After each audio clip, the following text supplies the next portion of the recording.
hii as-siyam kwa ajili ya Allah subhanahu wa ta'ala.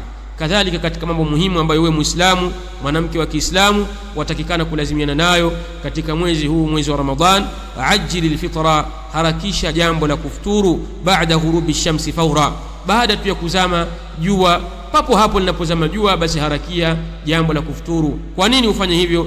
Fa innahu sunna, kwani hakika kufanya hivyo ni sunna. Wanawake wengi wa Kiislamu leo hii sunna hii imekuwa mahjura kwa wao, imehamwa. Kule kupika kwao na kuandaa kunawafanya wanachelewa sana kufuturu. Kwa hivyo wewe mwanamke wa Kiislamu ni mwanamke ambaye mwenye kupupia sunna za Mtume sallallahu alaihi wasallam.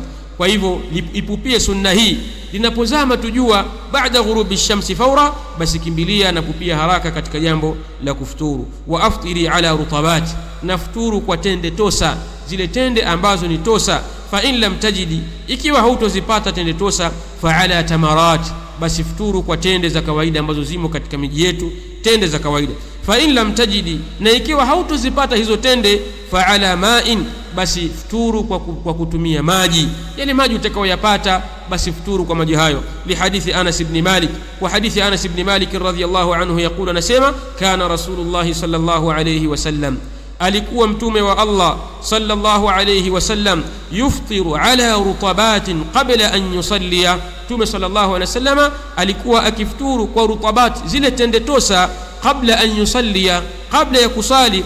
Fa in lam takun rutabat, ikiwa hazipo tende tosa, fa ala tamarat, basi Mtume sallallahu alayhi wasallam alikuwa akifuturu kwa tende za kawaida ambazo zinapatikana katika miji yetu. Fa in lam takun, ikiwa hatopata hizo tende za kawaida, hasawati mimma, basi hunywa mafunda ya maji. Hivi ndivyo ambavyo alivyokuwa mtume wetu sallallahu alaihi wasallam. Kwa hivyo ewe mwanamke wa Kiislamu, unapoona jua limezama tu, basi haraka tupia katika kufuturu, na ufuturu kwa rutabat, tende tosa. Ikiwa haujazipata tende tosa, basi tende za kawaida, na ikiwa pia haujazipata tende za kawaida, basi funga yako kwa kutumia maji kama alivyokuwa akifanya mtume sallallahu alaihi wasallam.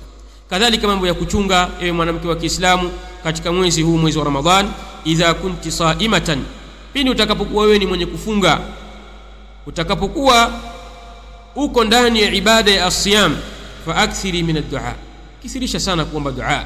Itumie fursa hiyo ya as-siyam kumuomba Allah subhanahu wa ta'ala.